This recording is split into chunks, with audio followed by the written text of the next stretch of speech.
उम्मत मुस्लिमा का सबसे अजीम तबका जिन्हें हम उलमाए किराम के नाम से जानते हैं, इनको मुल्क कौम से बगावत के जुर्म में गिरफ्तार किया गया और हजारों की तादाद में इन्हें तहरीर कर दिया गया और बहुत सारों को जजीरा अंडमान भेज दिया गया। यहाँ तक कि आम मुसलमानों का इस मुल्क में इज्जत और आबरू के साथ रहना मुश्किल कर दिया गया।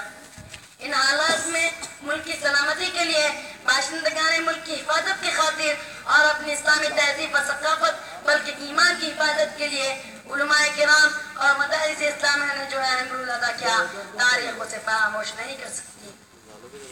मुअज़्ज़िज़ हाज़रीन, उलमा ने अंग्रेजी इक़्तिदार के खिलाफ जिहाद का ऐलान किया और मैदान रास्तार गर्म किया, अंग्रेजों से खुलकर मुकाबला किया, यहाँ तक कि अपनी जानें कुर्बान कर दी। उन्होंने बातिल के चैलेंज को कबूल किया, जाम शहादत नोश किया, मगर बातिल को कभी पीठ न दिखाई। इन उलमाए किराम ने यह तय कर लिया था कि जिस तरह इन अंग्रेजों ने हमारे वतन अजीज पर खतरा जमाया है, इसी तरह इन्हें यहाँ से बेदखल करना है। चुनाचे उलमाए हिंद ने आम मुसलमानों ने हिंद को साथ लेकर अंग्रेजों के छक्के छुड़ा दिए। उन्होंने इस शैतान दस्ते पर पूरी शिद्दत से वार किया, जरूरत पड़ी तो गोली चलाई, जरूरत पड़ी तो तलवार चलाई और अपने खून का नजराना पेश किया।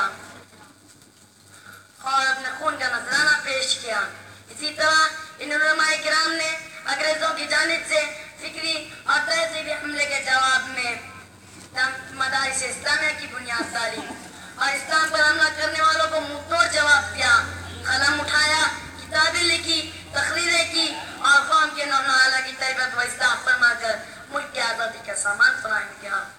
और फिर आखिर 15 अगस्त 1947 ईस्वी को मादर वतन हिंदुस्तान अंग्रेजों के जाबिराना तसल्लुत से आजाद हुआ और दुश्मन अपने अंजाम को पहुंचा।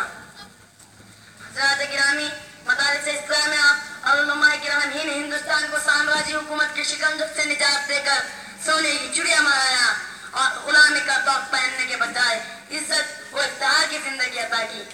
लेकिन इसके बावजूद आज मदारिस इस्लामिया का पूरा ढांचा बातिल के शिकंजे में है।